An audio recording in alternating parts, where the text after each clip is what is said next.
তো সাইয়েদনা সুলাইমান বললেন, আল্লাহ, গোটা বিশ্বের সব প্রাণীকুল, পশুকুল, পক্ষীকুল, জিনকুল সবাইকে আমি একবেলা লাঞ্চ খাওয়াবো, দুপুরের খাবার। আল্লাহ বললেন, নো সুলাইমান, এটা তোমার কাজ না, এটা আমার কাজ, তুমি পারবা না। সাইয়েদনা সুলাইমান বললেন, আমার মনে বড় শখ, আমি যদি একবেলা সবারে মেহমানদারি করাইতে পারতাম, আমার কলিজাটা ঠান্ডা হয়ে যেত। আল্লাহ বললেন, ওকে, ট্রাই করে দেখো পারো কিনা।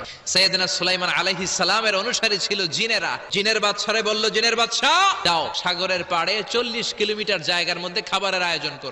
জিনের বাদশা বিশাল বিশাল ডেগ পাতিল নিয়ে সমস্ত জিনদেরকে নিয়ে রান্না বান্নার কাজ শুরু করলো। 40 কিলোমিটার ব্যাপী জায়গা নিয়ে খাবার তৈরি করা হচ্ছে। সব যখন রান্না শেষ, চলে এলো সেই মহেন্দ্রক্ষণ। ইন দ্য মিন টাইম সাগরের ভেতর থেকে এক বিশাল আকৃতির তিমি মাছ করে ডেকে বলল, সুলাইমান, খাবার দাও। উনি ঘোষণা দিলেন, যাও এটারে খাবার দাও।